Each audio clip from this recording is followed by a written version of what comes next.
Oh Seigneur, merci. Et parce que tes enfants ont la foi, je déclare que ceux qui sont malades soient guéris. Peu importe la durée de la maladie. Au nom puissant de Jésus. Je maudis toutes les maladies. Je brise toutes les tumeurs. Et je brise même les dépressions. Les pensées de dépression, des suicides soient brisées. Au nom de Christ Jésus. Les pensées de découragement soient brisées. Au nom puissant de Jésus. Les pensées de Dieu d'inquiétude soient brisées. Et que tes enfants ont la foi. Au nom puissant de Jésus. Qu'ils aient la foi. Une confiance totale en toi. Au nom puissant de Jésus. Qu'ils ne clochent nulle part. Mais qu'ils soient totalement fidèles. Le regard soit fixé sur toi. Et qu'ils aient confiance en toi. Qu'ils se reposent sur ta bonté. Sur ta fidélité. Dans le nom de Christ Jésus, on s'arrête, Seigneur. Donne-leur de confesser cette foi. Jour après jour. Dans le nom de Christ Jésus, on s'arrête que Dieu.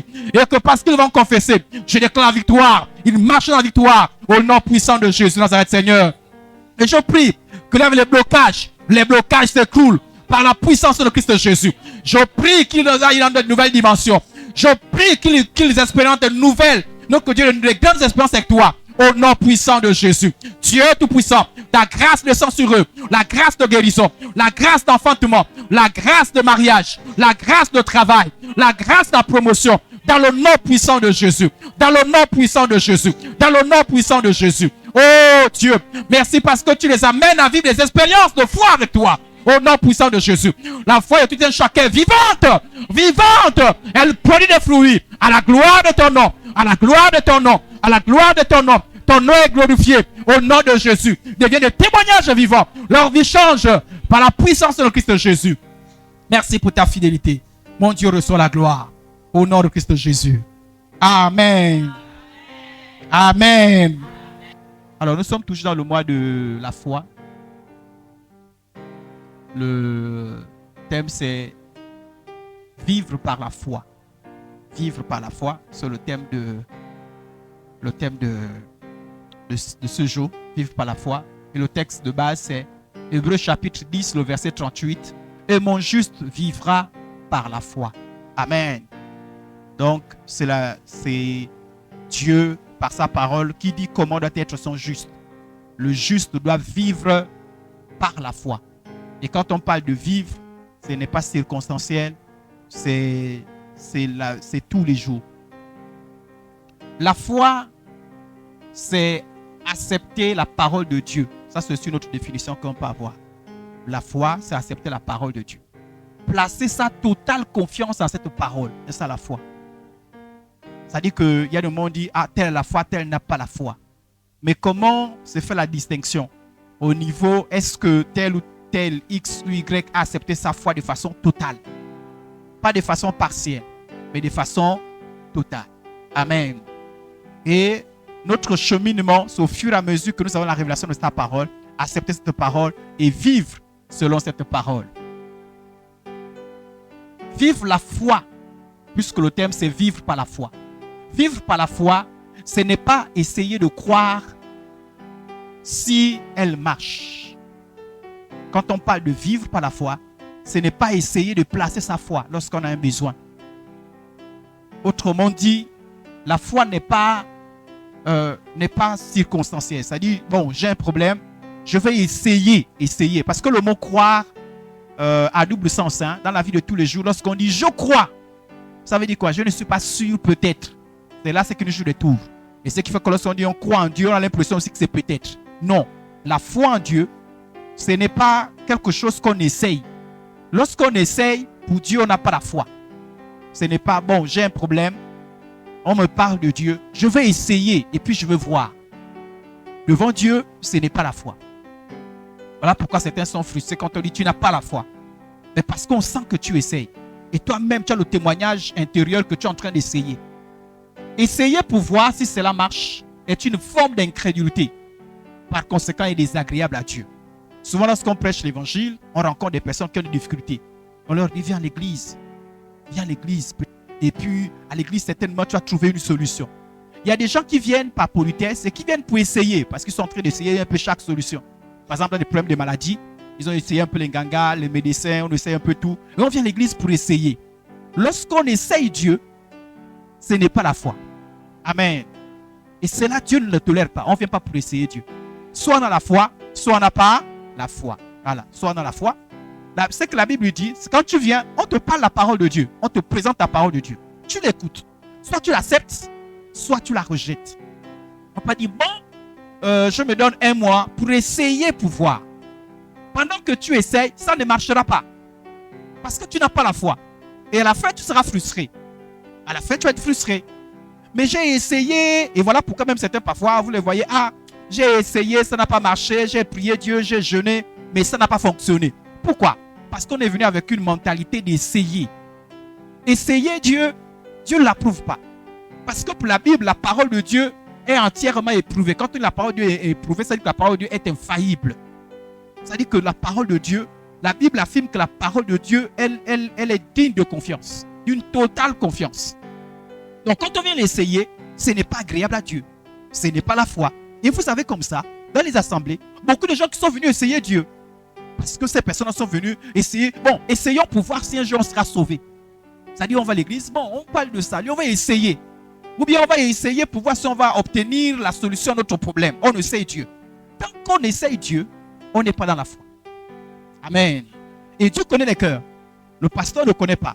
Le frère ne connaît pas. La sœur ne connaît pas. Tant qu'on essaye Dieu, ça ne marche pas. Dieu veut, soit on place en lui la foi, soit on ne place pas en lui la foi. C'est ça ou rien. Je ne sais pas si on a compris. Amen, amen. Voilà. Dieu, sur lui, soit tu places la foi, soit tu ne places pas. Tant que tu essaies, tu as fait 10 ans d'essayage. Mais 10 ans, tu n'as pas la foi. Il y a des gens comme ça. Moi, à l'époque, quand tu disais à quelqu'un, tu n'as pas la foi, je dis, mais comment tu n'as pas la foi? La personne vient à l'église, la personne prie, la personne fait des activités, la personne est baptisée, la personne fait des choses. Mais comment on dit qu'il n'a pas la foi? Oui, mais parce que on est en train toujours d'essayer Dieu. On va voir. Et puis parfois, on est dessus. La foi, c'est j'ai entendu parler de Dieu, j'ai choisi de faire confiance. Fini. Amen. Avant-hier, on a célébré le mariage. On a célébré le mariage qui a été contracté il y a 1 semaine de cela. Personne n'accepte un monsieur qui vient dire je vais t'essayer. N'est-ce pas les sœurs en Christ? Voilà, je suis venu pour t'essayer. Tu vas dire non, je n'accepte pas pour tu veux m'essayer. On t'a dit que moi je suis un ami qu'on essaye. Va d'abord réfléchir. Soit tu crois que je suis la bonne personne, soit tu laisses. Amen. Bon, il y a quand même des gens qui acceptent les essayages. Hein? On est dans les essayages. Non. On te dit non, tu réfléchis. Ah non, moi, mes soeurs, je ne peux pas encourager qu'on essaye mes soeurs en Christ. Ni mes soeurs dans la chair. Non, voilà. On n'essaye pas. On n'essaye pas un homme. Et maintenant, bon, c'est comme avec un. Non, on essaye pour voir ça marcher. Oui. Voilà pourquoi vous êtes. Chacun fait son petit métier à côté parce qu'on est dans les essayages. Chez Dieu, tu regardes bien. Tu ne regardes pas, regarde bien. Tu réfléchis. Prends tout ton temps. Mais quand tu décides de venir, viens de façon entière. Amen. C'est la même chose avec Dieu. Dieu n'aime pas quand on l'essaye. Dieu n'aime pas. Prends le temps que tu veux. On te prêche l'évangile. Prends le temps que tu veux. Tu prends des risques. Ça, c'est toi-même. Prends des risques. C'est ce qui te... Parce que les risques, c'est que tu cours le risque de ne pas être sauvé. Tu cours le risque de ne pas être une bénédiction. Mais on n'essaye pas Dieu. En fait, en tentant d'essayer Dieu, en fait, tu es toujours de l'autre côté sans le savoir. Voilà pourquoi tu n'as pas la foi. Tu n'as pas la foi. Tu dis que tu as la foi, mais tu n'as pas la foi. La foi chez Dieu, on ne l'essaye pas. Soit on croit, soit on ne croit pas. Un point, un trait. Fini. Voilà pourquoi, frères et sœurs en Christ, n'essayez pas Dieu.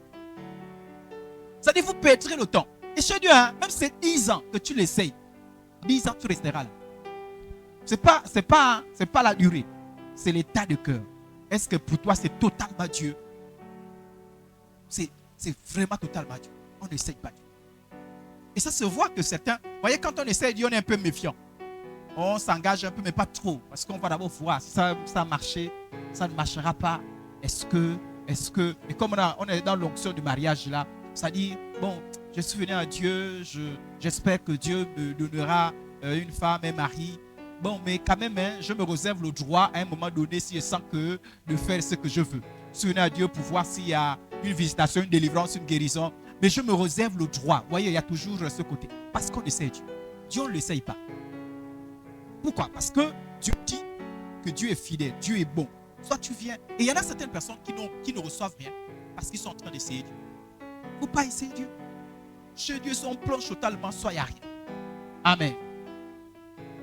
Vivre par la foi, ce n'est pas croire de temps en temps. C'est-à-dire, je crois pour la période ici, je veux croire en Dieu. Et puis, de temps en temps, Elle demande, bon, je crois en Dieu. Elle demande, bon, laisse d'abord Dieu tranquille. Je veux... Non.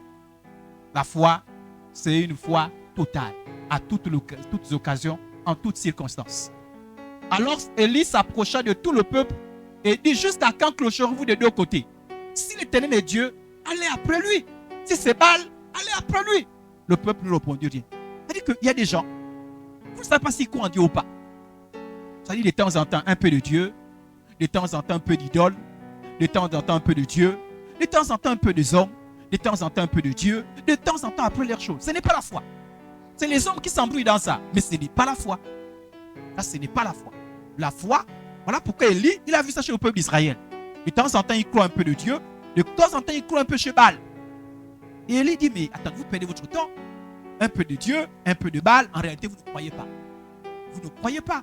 Si vous croyez que Dieu est Dieu, croyez en Dieu. Amen. Et Jésus a dit, on ne peut pas servir de maître à la foi. Tu peux pas dire, je crois un peu en Dieu, je crois un peu dans mes... Vous savez des gens comme ça là. N'acceptez jamais quand quelqu'un tient encore au discours devant comme ça devant vous. Vous savez, il ne faut pas laisser nos traditions. Hein. Vous savez, nos traditions là, même les pasteurs que vous voyez là, de temps en temps, s'il y a de temps en temps, il n'y a plus la foi. Je ne sais pas si on a compris. La foi, soit c'est la foi, soit on ne croit pas. Je vous dis, on perd le temps. On perd le temps lorsqu'il y a un peu. Parce que c'est les hommes qui sont touchés par ça. Mais Dieu n'est pas touché par ça. Dieu reste Dieu. Dieu, il est souverain. Il est adoré. Il est célébré. Il est honoré. Donc, soit tu te conformes à lui, soit tu t'écartes toi-même. Lui, il est bon vis-à-vis de toi. Donc, tant que tu es un peu, lui te regarde. Lui te regarde. Lui te regarde. Il t'attend. Il t'attend. Le jour que tu vas décider de mettre ta confiance totale en lui, là, il dira oui. Voilà mon serviteur. Parce qu'il a dit, mon juste vivra par la foi. Et vivre par la foi, ce n'est pas de temps en temps. Dieu n'est pas dans les temps en temps. Dieu n'est pas. Même quand nous disons aux gens que, quand viens d'abord voir à l'église, essayer, en réalité, nous transmettons le message. Disons-lui, est-ce que tu veux placer ta confiance totalement en Dieu? Remarquez dans la Bible, hein, tout ce qui a été visité par Dieu, on décide de placer confiance totalement à Dieu. Et parfois, Dieu pour nous laisser, parce que quand il va connaître un peu de temps en temps, il te laisse d'abord toi-même là. Tu tournes. Quand tu es fatigué, Dieu, je suis fatigué là, maintenant je suis venu à toi. Sans toi, il n'y a plus personne. Là, j'ai décidé que c'est toi. Comme il y a des hommes comme ça là. Moi, j'ai vu des hommes qui ont voulu prendre des femmes. Après, ils sont allés partout. La femme a dit, fais ce que tu as fait. Quand elle sera fatiguée, quand tu sauras que c'est moi, tu viendras. Et quand il a fait coucou, la tête, coucou, il s'est cassé la tête pour lui. Parfois, il va en pleurant. Ah, tu sais, il y avait. Et quand la femme elle est un peu gentille, elle dit, bon, tu t'es décidé? Oui. Ok. Tu as la grâce. Mais quand tu viens trop tard, dis, écoute, hein, pendant que tu faisais là-bas, Dieu aussi c'est la même chose. Chez Dieu, il n'y a pas de temps en temps. Chez Dieu, c'est total. Amen. Tant qu'on est dans le bas, un peu. En fait, il n'y a pas la foi. Donc, vous avez comme ça des gens qui sont à l'église depuis 15 ans, mais il n'y a pas la foi. Vous avez des gens qui sont à l'église depuis 20 ans, mais il n'y a pas la foi. Depuis 2 ans, il n'y a pas la foi. Et vous avez quelqu'un qui est venu pour la première fois.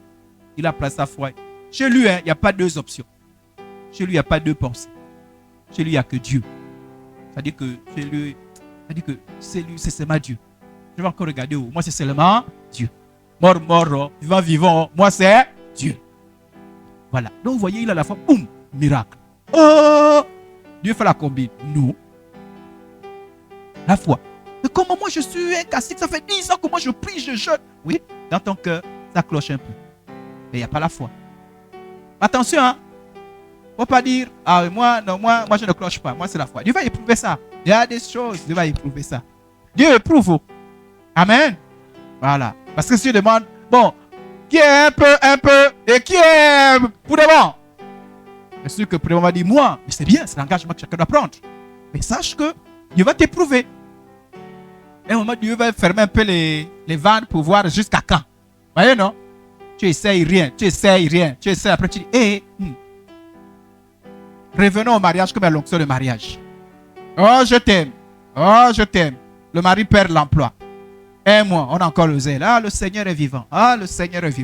Au nom de Jésus, mon frère va perdre l'emploi. C'est un exemple que j'ai dit. Après seulement 5 ans. En tout cas, je ne suis pas né pour souffrir. Hein. Parce que quand même, hein, dans la vie, hein, il faut voir. Oh. Parce que je ne vais pas gaspiller ma jeunesse à souffrir. Regardez mes mains. Une personne qui vient de se marier. Regardez les mains. Je veux dire en brousse. Moi qui chez ma maman et mon père, n'allez pas en brousse. Oui, mais tu vas en brousse. Il n'y a pas le travail pour l'instant. Ah bon, en tout cas, hein, moi, de toute façon, même le jour qu'on se mariait, ça mon cœur un peu, c'est moi qui me disais non, mais je sais pas pourquoi. Et tu n'as jamais aimé. Et vous voyez, hein, mais c'est des histoires vraies. Et parfois, dès que la personne est partie, 2 semaines après, le monsieur trouve le travail. Oh. Puis on revient. Bon, tu vois, en tout cas, il y a mauvaise femme. Parfois, Dieu nous éprouve comme ça, là. Parfois, Dieu nous éprouve comme ça. Dis-tu la foi? On va voir comment ça. J'ai la foi. Amen, amen, amen. Et ça dure. Hein? Je sais que vous avez suivi l'audio du pasteur Gesnel le lundi. Il parlait sur la promesse tarde. Parfois, la promesse tarde prouve une autre fois aussi. Amen. Donc, la foi, ce n'est pas de temps en temps. Nul ne peut servir de maître la foi, je vous ai dit ça. Ne peut pas clocher. Dieu n'aime pas quand on cloche. Soit c'est Dieu, soit ce n'est pas Dieu. La Bible dit, car l'Éternel étend ses regards sur toute la terre pour soutenir ceux dont le cœur est tout entier à lui. Dieu soutient qui c'est? Tous ceux dont le cœur est tout entier à lui. Amen. Dieu soutient tous ceux dont le cœur est tout entier à lui. Est-ce qu'on a dit en janvier, le cœur un peu là-bas, après le cœur saute février, revient en... Non, le cœur est tout entier. C'est ça la foi. Mon cœur que vous voyez là, il n'y a que Dieu. Il n'y a plus que Dieu. Et d'ailleurs, je vous ai dit que mes leçons de mariage, je parlais rien que du mariage encore là-dessus. Un homme, une femme qui aime, c'est une femme qui dit, là, je ne peux regarder à droite, à gauche. Moi, c'est toi. Vous voyez? Amen. Voilà. Là, si on dit, il y a Kevin Matangoy, c'est toi. Là, Kevin Matangoy, c'est que, mais il n'y a pas, bon, en tout cas, moi, je vois, hein, si ce n'est pas bon, là, il n'y a pas l'amour. L'amour, c'est total. Amen.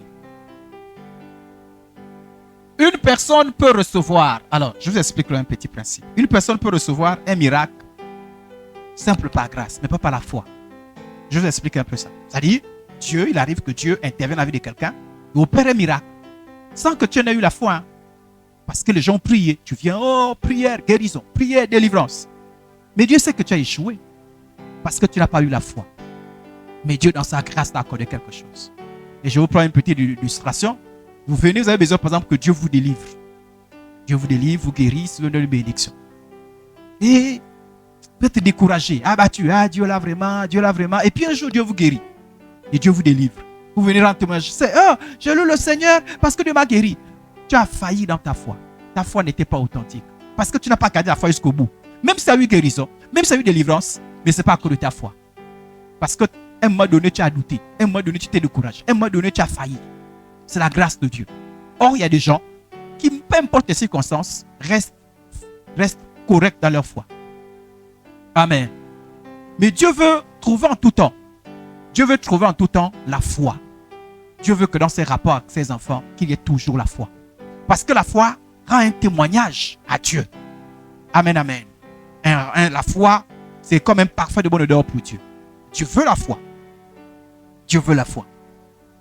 La foi que Dieu vivre par la foi, c'est une foi qui touche le cœur, la bouche et le comportement. 3 dimensions de la foi. Et nous allons voir les 3 dimensions de la foi. Amen, amen. Ok. Première dimension, nous parlons du cœur. La foi commence dans le cœur. La foi doit toucher le cœur. Si votre foi ne touche pas le cœur, c'est que ce n'est pas la vraie foi. Une foi qui ne touche pas le cœur est superficielle et éphémère. C'est une foi émotionnelle. Et parfois, on a des fois comme ça, là. Des gens qui viennent, par exemple, dans une campagne. On prêche, oh Seigneur. Et parfois, lorsque nous préparons les campagnes, nous prions et nous disons à Dieu, opère les miracles. Et quand tu arrives, il y a les miracles qui se produisent. Il y a des gens comme ça qui ont la foi. Ah oui, j'ai la foi. J'ai la foi. Mais cette foi-là, elle est superficielle. Elle est occasionnelle. Mais elle ne dure pas. Parce qu'elle n'a pas commencé dans le cœur. La foi qui ne touche pas le cœur est superficielle et éphémère et n'a pas de réels résultats. La foi doit partir du cœur et toucher les autres dimensions de l'homme. Et pour que la foi touche le cœur, il faut la conversion. Là, on commence doucement, doucement. En réalité, la foi commence par la conversion. Amen. Pourquoi? Parce que la foi exige un changement radical de croyance et de conviction. Quand on parle de foi, il y a aussi des convictions. Quand ta foi n'a pas changé tes convictions, tu ne crois pas encore. Je ne sais pas si on a compris.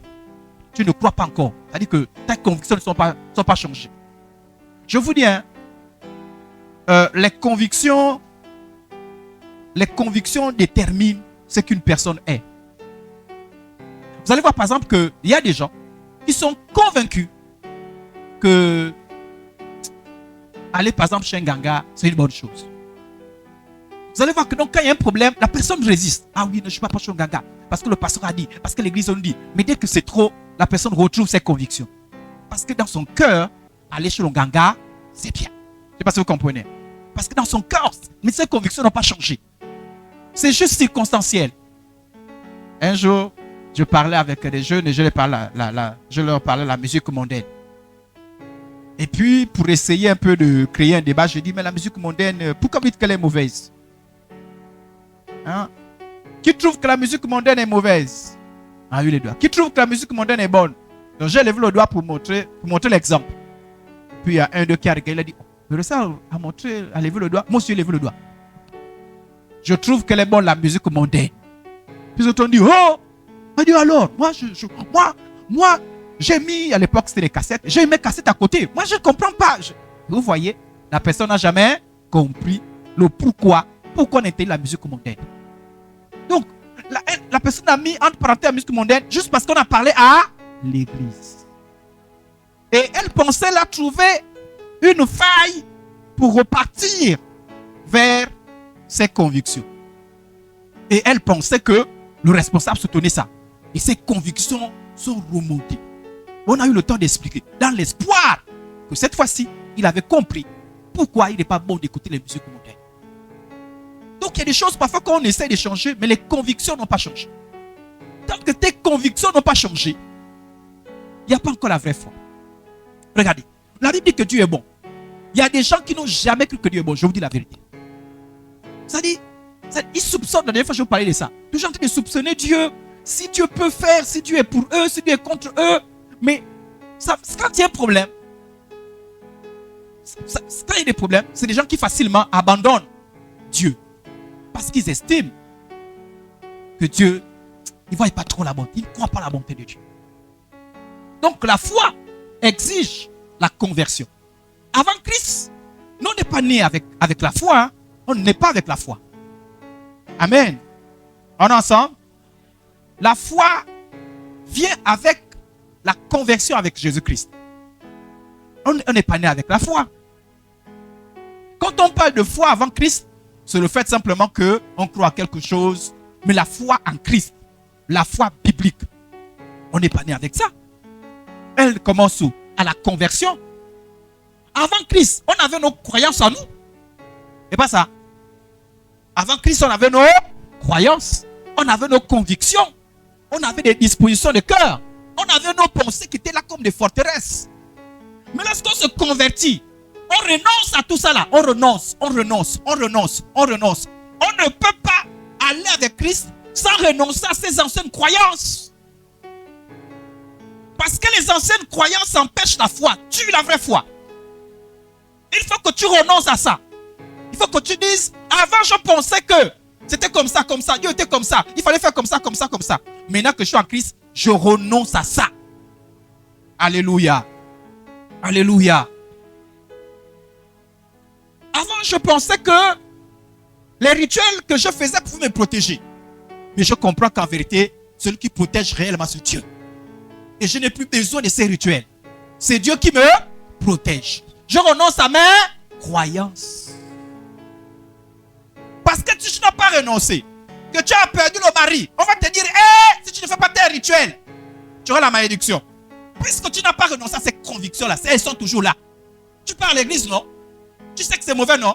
Mais puisque ça te chauffe le cœur, on m'a dit que je suis cette maudite coincée, car les choses de Dieu là, de temps en temps, il faut mélanger. Je vais aller faire les rituels. On voit seulement une histoire en Christ quand tu vas aller faire les rituels. Pourquoi on appelle la malédiction?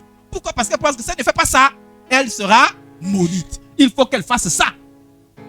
Sinon, tes anciennes croyances t'ont rattrapé. Mais tant qu'il y a les anciennes croyances, tu n'as pas la vraie foi. Parce que la foi ne cohabite pas avec les anciennes croyances. Parce que la foi, c'est aussi croire. C'est pas ça la foi. Croire. La foi, c'est croire, non? Mais tu crois en quoi? À la parole de... La foi vient de ce qu'on entend. Ici, qu'on entend la parole. Et tu peux pas mélanger un peu la parole de Dieu, un peu la parole de la tradition. La foi t'invite à renoncer à tes traditions. Tu peux croire en même temps en Dieu et croire à ce que la tradition dit. La vraie foi veut que tes convictions changent. Tes convictions changent. Tes convictions changent. À l'époque, tu faisais un peu confiance aux ancêtres. À l'époque, tu faisais aux anciens confiance un peu au totem. À l'époque, tu faisais confiance un peu à des rituels, à toutes ces choses. Mais lorsque tu te convertis, la Bible te dit que tu peux transformer. On ne transforme pas ça en Christ. Non, pas possible. Sinon, tu n'auras pas la vraie foi. Amen, amen. Regardez par exemple ceux qui font des jumeaux. C'est une bataille. Hein? On vous dit, si vous ne faites pas les rituels là, l'enfant va mourir. Et c'est là on voit la foi. Parce qu'avant, tu ne faisais pas ça, tu avais des problèmes. On te dit, maintenant tu places ta confiance en Jésus. Il faut. La foi, c'est quoi? C'est que je crois en Dieu. Dieu est capable de me protéger. Est-ce que Dieu a dit ça? Non. Comme Dieu n'a pas dit ça, je ne le ferai pas. Je ferai ce que Dieu a dit. Amen, amen. Ne mange pas ça. Il faut que tes convictions changent. Voilà pourquoi il faut se repentir. Seigneur, je demande pardon parce que j'ai cru. C'est ça la conversion, c'est ça la repentance. Je demande pardon parce que j'ai cru à des bêtises. Voilà, Bible dit, Dieu sans tenir compte de ta ignorance, annonce à chacun à se repentir. Je décide de placer ma confiance désormais à Dieu. Pour ma santé, Dieu. Pour mes enfants, Dieu. Pour mon travail, Dieu. Pour tous mes projets, Dieu. Avant, je les plaçais où? Dans les totems. Je les plaçais où? Dans les rituels. Je les plaçais où? Là-bas. Si je veux la foi, il faut que la foi commence par le changement, par la transformation. Pourquoi? Parce que je peux venir à l'église. Même 10 ans après, quand ça chauffe, tu as reparti tes convictions. Et voilà pourquoi, vous voyez quelqu'un qui va à l'église, parfois qui prêche, parfois qui est pasteur. Vous voyez seulement en train de partager les traditions. Vous voyez là, pasteur en train de danser. Dans la tradition. Pasteur comment? Ah, vous savez, hein, c'était fort, hein. Là, je ne peux plus supporter. Pourquoi? Les anciennes convictions, croyances l'ont rattrapé. Voilà pourquoi quand Dieu dit que vous n'avez pas la foi, les gens se fâchent. Ah, j'ai pas la foi. Parce que Dieu voit encore que tu as encore tes anciennes croyances. C'est encore là. Tes convictions. Il dit que tes pensées sont conformes à ce que tu as appris avant. On n'a pas la foi quand on fait encore comme ça. Parce que voilà pourquoi Jésus a dit que quelqu'un vient à moi, il renonce à lui, tu meurs en toi-même. Mourir en soi-même, c'est que tu dis, ah Seigneur, c'est que j'ai eu avant. Cette manière de vivre là, de penser là, cette manière de concevoir les choses, je renonce à ça. On a compris? Amen, amen. Je reprends un autre exemple pour que vous essayez de comprendre un peu ce que j'attends par renoncement pour avoir des vraies foi. Regardez, il y a des gens, par exemple, il y a l'onction du mariage, vraiment, que tous les célibataires reçoivent l'onction du mariage. Regardez par exemple, il y a des gens, Seigneur, aide-moi à me retrouver. Ok. Ça dit, avant ta conversion, tu t'es marié comment? Regardez par exemple pour mon diacre Batangoy. Lui, avant de devenir chrétien, on dit, je peux prendre un témoignage, non? Ah ok, merci. Ne tape pas les coups de poing après. Non, je taquine. Il n'est pas comme ça. Avant de devenir chrétien, il a connu la sœur Sifa. Ils ont eu un petit temps, et puis ils se sont mariés. Et ils comprennent aujourd'hui que leur début n'était pas un bon début. Je ne sais pas si vous comprenez. Et que c'est la grâce de Dieu qui les a aidés. Parce que s'il n'y avait pas la grâce de Dieu, peut-être que l'enfer serait arrivé. Bon, maintenant comment on sait que sœur Sifa, frère Matango, ils sont convertis? C'est quand ils seront capables de dire, nous on est dans le péché. Et Dieu nous a fait grâce. Et Dieu a changé nos vies. Mais si Matango il se lève, il dit, de temps en temps, vous savez, à l'église, hein, l'histoire qu'on dit que non, chacun d'abord reste chez soi, vous ne vous connaissez pas. De temps en temps, avant de se marier, c'est important d'essayer. Parce que avant de marier, j'ai essayé. On va dire, hey, il n'est pas converti. Parce que lui, il ne s'est pas repenti de ce qui s'est passé avant. Vous comprenez ce que je suis en train de dire? Et j'ai des gens qui enseignent comme ça. Ils disent non, il faut essayer. Pourquoi? Ah, parce que moi j'ai essayé. Hein. J'ai d'abord essayé. Mais tu as essayé parce que tu es dans l'ignorance. Je ne sais pas si on a compris. Voilà. Tu es dans l'ignorance. Tu ne peux pas dire que c'est parce que tu as essayé maintenant qu'il faut qu'on essaye. Ça veut dire que tu n'as pas compris. Ne prends pas la grâce de Dieu pour amener les gens en erreur. Normalement, on n'essaye jamais. Je ne sais pas si on a compris. Amen, amen. Le frère dit, et c'est ce qu'ils disent ici, le passé j'essaie de tout le monde, disent ici, notre passé, nous on a commis des erreurs. Mais vous ne devez plus commettre ces erreurs-là. C'est ça la foi. Parce que Dieu ne vous condamne pas. Dieu, sans tenir compte de ta ignorance, annonce aux gens de se repentir. Quand je t'ai repenti, il n'y a pas de différence entre toi et celui qui a fait correctement les choses. Dieu a compris que c'est l'ignorance. Et tu ne peux pas être fier de ça. On a compris? Je vais vous prendre un autre exemple. Il y a des gens, avant de se convertir, sont dans la sorcellerie. On mangeait les mouris, comment on appelle ça, le bois amer, on fait des choses. Et qui se convertissent? Là-bas, ils ont fait l'expérience des démons. Là-bas, ils ont vu les démons. Là-bas, ils ont vu la sorcellerie. Là-bas, ils ont vu le monde astral. Et vous venez passer ici, là, il dit, de temps en temps, quand même, il faut d'abord aller s'initier pour voir d'abord les choses. Après, tu te convertis. Il n'y a pas la conversion. Ça veut dire que les anciennes convictions sont toujours là. On a compris ce que je suis en train de dire? Donc, quand on se convertit la vraie foi, et quand Dieu voit ça, Dieu ne vous bénit pas. Ça veut dire que vous êtes certainement dans le bon chemin, mais vous transportez avec vous des fausses croyances, des fausses convictions. Dieu voit parce qu'il trouve des choses étranges. Pourquoi? Parce qu'il sait qu'à n'importe quel moment, ces choses étranges-là peuvent embrouiller la foi. Et je vous dis, j'ai vu quelqu'un. Par exemple, quand j'étais quelque part, je passais à l'église, quelqu'un s'est levé. Moi, j'ai trouvé ma femme. On a d'abord essayé pendant quelques années et après se marier. À l'église. Hein? On ne se marie pas comme ça. Il faut d'abord essayer. Dans l'église, j'ai fermé les yeux, oh Seigneur Jésus. Pourquoi? Il n'y a pas la conversion. Et Dieu, même avec la personne est parlée, hein, Dieu voit ce qu'est le cœur de cette personne. Il n'y a pas la transformation. Attention de transporter de fausses croyances. Amen. Si, pendant que tu étais avant, tu t'es même passé même par les féticheurs, et tu as eu un semblant de guérison, ça veut dire que tu as été guéri même.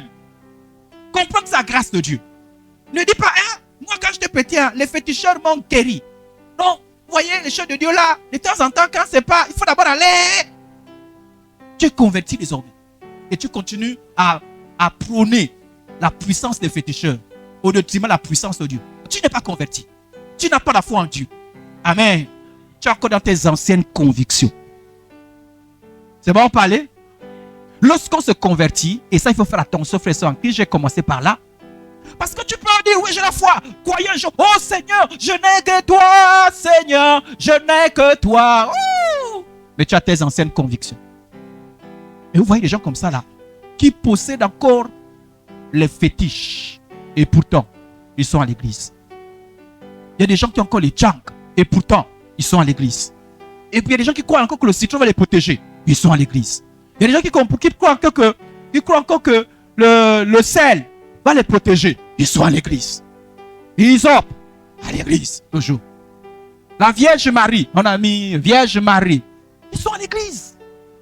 Ils sont à l'église. Ils parlent au Dieu. Mais le soir, on trouve le raccourci, on ne prie même plus. On touche la Vierge Marie. On a une statuette. Vierge Marie, protège-moi. Amen. Seigneur Jésus. C'est à cause de ça que Dieu regarde. Dieu dit que tu n'as pas encore la foi. Frères et sœurs, tu as la foi. Tu n'as pas. Le pasteur dit que tu as la foi. Pour Dieu, tu n'as pas la foi. Et parfois, on est frustré. Mais comment j'ai la foi? Dieu ne m'exauce pas. Tu n'as pas encore la foi. La foi, c'est une confiance totale. Voilà pourquoi il faut toujours en train de revoir tes pensées. Vous savez, une fois je vous ai confessé, je vous ai dit, à un moment donné, j'avais su que j'avais un problème de ma foi. Vous savez comment? Le genre de témoignage. Est-ce que vous rendez vos témoignages souvent? Vous rendez vos témoignages. Moi, j'ai le témoignage de mon fils. Mon fils Zangui rend ses témoignages de tous les jours. Vous connaissez ces témoignages même en dormant. Mais vous, vos témoignages que Didi. Bon, de temps en temps, là j'embête mes responsables. Dans les audios, j'entends les témoignages. Amen. Voilà. Je vois les témoignages. Voilà pourquoi moi je rate les audios. Vous qui ratez les audios là. Dans les audios, il y a les témoignages. Des bons témoignages. Faut rendre les témoignages. Amen. À l'époque, lorsque je grandissais dans ma foi, lorsqu'il y avait un problème, au fond de moi, je disais, le problème me dépasse. Hein. Si seulement les gens pouvaient aller chez les gangas, aller voir un peu qui fait ça, aller voir un peu où ça se bloque, aller voir si ça va aller, bien ça va se gaspiller. Puis je pensais tant comme ça. Moi-même, non, j'étais arrivé à une dimension, je ne peux plus aller chez un ganga. Je savais que c'était n'importe quoi. Mais je pensais chaque fois que quelqu'un a un problème. Je me disais, mais pourquoi il ne va pas chez un ganga? Et puis j'ai surtout les pensées comme ça dans mon cœur. J'ai dit, mais pourquoi je pense comme ça? Pourquoi lorsqu'il y a un gros problème, je pense qu'il faut aller chez un ganga? Est-ce que je pense que ce que l'Onganga est capable de faire, mon Dieu n'est pas capable de faire? Alors je me suis converti. J'ai dit, Seigneur, pardonne-moi parce que je trouve encore dans mon cœur de telles pensées. Amen. Je me suis converti. Je n'ai pas fait ça. Mais j'ai trouvé ça dans mon cœur. Si vous voyez, regardez, je vais vous montrer un signe que parfois votre foi tangue un peu. Quand il y a un gros problème, quelqu'un va par exemple chez l'Onganga et vous êtes là content. Dites-nous, l'Onganga dit quoi? L'Onganga dit comme ça. L'Onganga dit quoi? Et il vous a dit quoi? Ça veut dire que toi tu cautionnes les histoires des gangas. Bon, moi je ne vous ai pas accompagné parce que chez nous c'est interdit. Bon, prenez quand même 10 000, tu cautionnes, tu as un problème de foi. Parce que quand tu as la foi, les histoires des gangas t'énervent. Parce que tu sais où ça conduit les gens. Tu sais que c'est l'envoûtement. Tu sais que ça conduit les gens en enfer. Tu sais que c'est l'asservissement. Mais si tu es encore content, si tu aimes écouter les histoires, bon, ils sont partis chez les gangas. Oui, je vais venir écouter ce qu'il a dit. Tu viens l'après-midi, seulement pour vouloir écouter. Même la personne n'est pas le pasteur qui demande. Le ganga a dit quoi? Donc il a dit quoi? Que c'est Yvonne. Yvonne, moi aussi, j'avais un peu la pensée comme ça. Le ganga là, donc l'a bien vu. Tu es à l'intérieur. Tu es à l'intérieur. Tu as encore un problème dans ta foi. La foi, c'est pas facile. Oui. La foi. Pas blague. C'est à cause ça il faut travailler la foi. Moi, vous pensez que la foi, vous n'avez pas encore la foi. La foi, c'est une confiance brutale. Vous n'avez point d'autre. Ça dit que vous, c'est Dieu. Amen. Voilà pourquoi on dit le renouvellement de l'intelligence. J'abandonne mes anciennes croyances pour des nouvelles croyances fondées sur la parole de Dieu. J'abandonne mes anciennes convictions pour mes nouvelles convictions fondées sur la parole de Dieu. J'abandonne mes anciennes dispositions pour les nouvelles dispositions, nouvelles pensées fondées sur la parole de Dieu. Voilà pourquoi ceux qui n'aiment pas la parole de Dieu là. La foi, c'est impossible d'avoir la foi sans la parole de Dieu. Tu peux avoir un semblant parce que tu ne connais pas. La foi est fondée sur la parole de Dieu. Amen. Vivre par la foi commence dans le cœur. Et ça commence dans le cœur. Ça dit que dans mon cœur, j'ai confiance en Dieu. Peu importe ce que je vois. Peu importe ce que je vois, j'ai confiance en Dieu. Peu importe ce que j'écoute, j'ai confiance en Dieu. Peu importe ce que je ressens, j'ai confiance en Dieu. Peu importe ce qu'on me dit et ce que je vis, j'ai confiance en Dieu. Peu importe la réalité. Dans mon cœur. Ça dit que mon cœur ne bronche pas. Mon cœur a une confiance en Dieu. Peu importe ce que je ressens. Peu importe ce qu'on me dit. Même si le docteur me dit, c'est grave. Même si on me dit, mais là, tu as fait comment? Tu ne fais pas tel rituel. Les jumeaux vont mourir. J'ai confiance en Dieu. Et ça, c'est dans mon cœur. Ça commence dans le cœur. Si dans ton cœur, tu es troublé. Dans ton cœur, ça, il y a des gens qui ne font pas les choses parce que le pasteur va dire quoi? L'église va dire quoi? Et qui sont là comme coincés. Donc, bon, en tout cas, les rituels que je dis là, si non, chez nous, il n'y a pas de chevaux. C'est la parole de Dieu. Mon Dieu me l'interdit. Et je suis d'accord avec mon Dieu. Mais quand toi tu parles de ton Dieu, c'est comme si je t'ai coincé. Bon, je ne peux pas faire rien parce que tu sais que le Dieu qu'on prie là, bon, je peux pas, bon, je pouvais, mais comme j'ai pitié. Ça dit que même les gens ont pitié de toi. Ça dit comme si tu es prise, comme tu disais que, ouais, je voulais bien faire, mais bon, on sent que tu n'as pas. On sait que On a envie de te libérer, quoi. Et vous faites ça, c'est que d'autres font. Ils vont attaquer les pasteurs. Parce qu'ils te voient comme quelqu'un qui est prisonnier. Bien qui est comme prisonnière. Hein? Ça dit que tu as l'impression que tu voulais bien faire. Mais tu as tel problème. On t'amène un rituel. On te dit mange le porc épi qu'on a caché pendant 10 jours à côté d'un lac. Bon, maintenant tu as amené ça. Tu dis, bon, je voulais bien manger, mais... Bon, en fait, chez nous à l'église, et vu mes responsabilités, vu que je suis à l'intercession, je chante, et puis je suis l'adjoint du pasteur, et puis, qu'est-ce qu'on fait devant le pasteur? Pasteur, je suis venu vous voir. Parce que notre fils ou notre fille, nous on veut que tu dises à notre fils, à notre fille que ce n'est pas interdit. Et toi tu accompagnes même la personne qui est venue voir le pasteur. Alors je vois le pasteur, oui, alors. Donc dis à notre fils, à notre fille que, et toi tu es là pour dire, oui pasteur, dis-moi. C'est toi qui me quoi cette histoire d'enseignement. Tu n'as pas la foi. Tu n'as pas la foi. Et si par malheur, tu as un faux pasteur qui dit, c'est pas interdit. Donc allons-y. C'est quel jour? Demain? Non, même aujourd'hui, même ce soir-là. Tu n'as pas la foi. Tu as eu les interdictions. Les interdictions, ce n'est pas la foi. Vous avez des chrétiens comme gens qui subissent quoi? C'est quelle foi que vous subissez comme ça là? Mais toi, tu ne fais pas comme les autres. Les autres font les bains. Bon, je voulais bien faire, mais... Bon, tu sais que chez nous, là, notre pasteur est pointu. Quand il te voit là, et puis là-bas, il y a les professions. La dernière fois, j'ai failli prophétiser. Donc là, si je pas là-bas, il y a toujours une fille là, elle aime tous les songes bizarres. Et puis parfois, une fois là, nous songeons parler de moi. Tu n'as pas la foi. Tu n'as pas la foi. La foi, tu assumes. La foi, je ne fais pas ça. Mon Dieu est vivant. Et quand on voit l'assurance. Même si c'est grave, je ne ferai pas ça. Mon Dieu est vivant. Et si on voit, on dit qu'on a pitié de toi-même, quoi. Bon, mais ça fait longtemps que tu souffres avec ça. Oui. Mais les autres ont fait les bains. Ah. En tout cas, je suis baptisé, ça fait même pas longtemps que je suis baptisé là. Donc je peux d'abord gaspiller le baptême, vous aussi. Donc, vous aussi, et tu n'as pas la foi. Et tu n'as pas la foi. Ne me répondez pas. Répondez à votre cœur. Est-ce que vous avez la foi? Est-ce que vous avez la foi? Mais pourquoi vous êtes comme vous faites pitié quand il y a des problèmes? Quand on parle avec toi, on sent que on sent comme si tu es coincé. Amen, amen. Sœur Léa est là? Ah, ok, elle est là. Ok. Je pensais que tu avais disparu. Je regarde tout le monde. Hein. Sœur Audrey, tu es avec qui là-bas? Ah, ok, ok. Parce que je veux que tout le monde m'écoute. Vous avez la foi? Vous avez la foi? Ou bien vous êtes coincé? Vous êtes comme les gens qu'on a fait les interdictions. Chez nous, c'est interdit. Oh. Attendez même la nuit. T'attends la nuit. J'ai les soeurs en Christ là. Elle a beau leur dire que ne venez pas. Elles viennent me voir. Et puis je suis coincé. Ah, il y a des gens qui sont... Il y a des gens qui apprécient les vices. Il y a d'autres qui n'apprécient pas, surtout quand il y a des problèmes. Hein. On est en train de commencer à te faire les rituels. Arrêtez. Et ça arrive. Et puis on vient t'exhorter. Sœur, tiens bon. C'est-à-dire que une vraie chrétienne dit oh, amen, alléluia. Mais quand on te dit tiens bon, tu es en train de dire quittez-moi là. Moi je veux dire que j'ai besoin de vos histoires. Parce que tu n'as plus la foi. Dans ton cœur là, tu veux là-bas. Tu veux quelque chose là. Frère, est-ce que tu as la foi?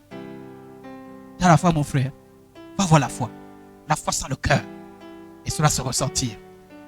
Amen. Toutes les réalités dans les choses qu'on voit ne doivent pas changer tes nouvelles convictions que tu as en Christ. Même les gens qui te connaissent doivent savoir qu'avant tu n'étais pas comme ça. Avant tu étais trop attaché aux traditions. C'est ça qu'on appelle la conversion, la repentance. C'est-à-dire que tu as abandonné ça. Désormais tes convictions sont fondées sur Dieu. Et les détracteurs disent quoi? Ah, c'est le Dieu de blanc. Même ce Dieu de blanc, ce n'est pas le Dieu de blanc. C'est le Dieu pour tout le monde. Je crois en ce Dieu. Regardez-lui là. Psaume 73, verset 26. Ma chair et mon cœur peuvent se consumer. Dieu sera toujours au rocher de mon cœur. Et ce ne sont pas les circonstances qui changent ma foi. Il dit, mon cœur et ma chair peuvent se consumer. Donc tu vas avoir des problèmes. Malgré les problèmes, ton cœur croit toujours en Dieu. Malgré les problèmes, tu crois toujours à la bonté de Dieu, à la puissance de Dieu, à la fidélité de Dieu. Je ne change pas. Voilà pourquoi je dis la foi, c'est pas tu crois quand c'est facile et quand c'est difficile, tu ne crois plus. Tu n'as pas la foi. Oh non, moi je crois, mais sinon il n'y a que le problème là. Tu n'as pas la foi. Quand tu crois, problème facile, tu crois. Problème difficile, tu crois. Amen, amen. Tu ne choisis pas les problèmes. Tu ne dis pas non, le problème là. Non, vous voyez, c'est un problème difficile. Vous voyez, c'est difficile. Vous me parlez, il y a des gens qui se fâchent. Vous me parlez de foi. Le problème est difficile. Toi, tu peux croire comme moi sur le problème que je vis. Tu n'as pas la foi. Tu n'as pas la foi. La foi. Voilà pourquoi je dis que l'histoire de foi, là, j'ai la foi. Attention. Hein. La foi, c'est problème facile. J'ai la foi. Problème difficile, j'ai la foi. C'est pas ça? Amen, amen. Amen. Ah. C'est la foi. Donc, quand on vient à l'église, on dit tous à la foi. Mais les problèmes, on saura. C'est les problèmes qui aident à voir si quelqu'un a la foi. Oui. Les problèmes qui vous aident à voir. Ésaïe 40, verset 31. Mais ce qui compte sur le Seigneur, d'abord, regardez. 2 Corinthiens 4, 8. Nous sommes accablés de toutes sortes de souffrances. Ça veut dire que les souffrances peuvent m'arriver. Mais quand j'ai la foi, je ne suis pas écrasé. Vous voyez, non? Je peux être confronté à des souffrances. Amen. Mais je ne suis pas écrasé. Ma foi ne tombe pas. J'ai la foi. Amen. J'ai la foi. C'est ça la foi. Peu importe les problèmes que j'ai décidé de croire en Dieu.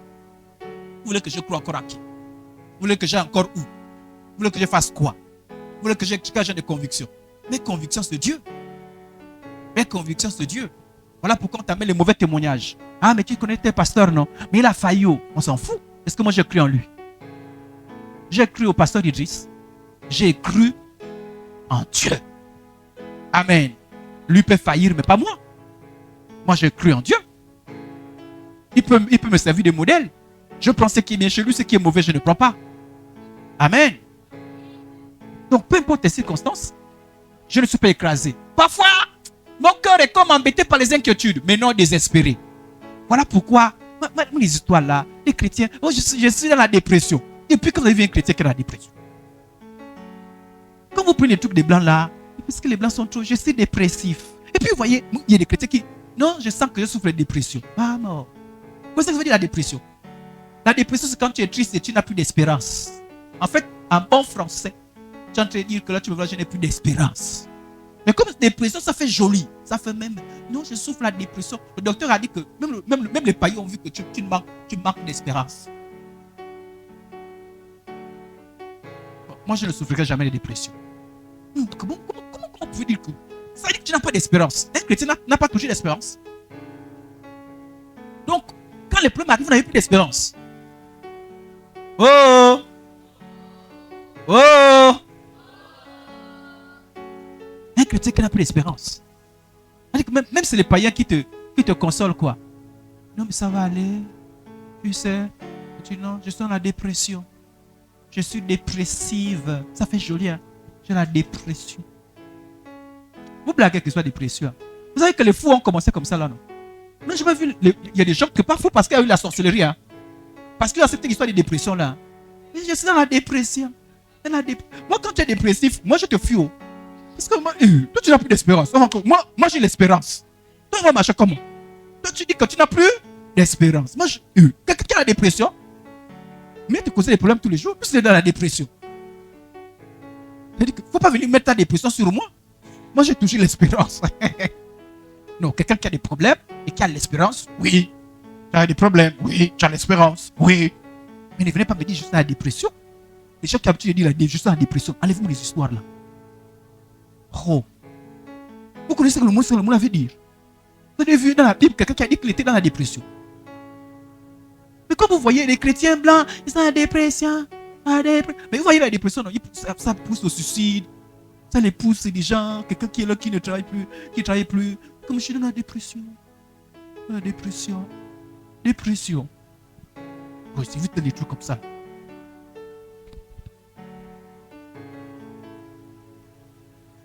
Que Dieu nous aide.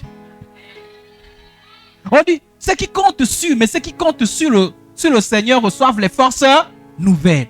Comme des aigles, ils se courent, ils courent sans cesse, sans se lasser. Ils avancent sans faiblir. Les problèmes peuvent arriver. Mais ta force, c'est qui? C'est le Seigneur. Jésus n'a pas eu de problème. Jésus est dans la dépression. L'apôtre Paul n'a pas eu de problème. Il était dans la dépression. Abraham n'a pas eu de problème. Il était dans la dépression. Mais votre dépression vient d'où? Que Dieu pardonne tous ceux qui aimaient le mot dépression là. Et Dieu vous délivre au nom de Jésus. Est-ce que l'histoire, je sens là. Et puis, non, ça fait 2 jours que j'ai mal à la tête. Puis je sens la fatigue.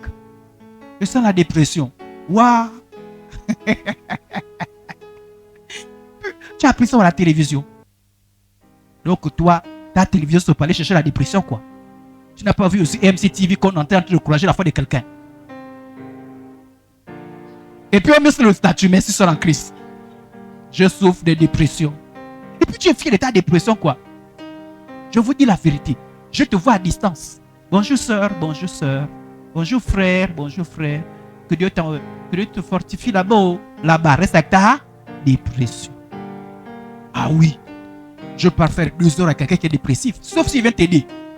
Mais si je sens que tu es affermi dans ta dépression, je te fuis. Sorte de la dépression. Et surtout souvent c'est les sœurs en Christ. Je suis dans la dépression. Parce que dès qu'il y a un petit problème, hein, tu es dans la dépression. Pourquoi? Non, parce que tout ça dernier temps, le frère Matango, il me dit plus je t'aime. Et puis c'est suspect. Et puis je sens que je suis dans la dépression. Est-ce que l'histoire, c'est fatigué ici avec la dépression là? Allez, mets-toi, je vais te mettre sur l'esprit. Quelle dépression? Oh, est-ce que l'histoire? Et puis ça fait comme c'était. Et puis ça fait comme c'était. Il y a des gens qui sont même. Alléluia, je suis en dépression, priez pour moi. Dépression, amen. Yeah. Au nom de Jésus, ne tombez pas dans ces histoires. Tu vois, c'est normal qu'un chrétien dise non, j'ai les envies de suicide. Un enfant de Dieu, tu as les envies de suicide. Un enfant de Dieu, tu as les envies de suicide. Ça commence où? Tu es converti ou pas?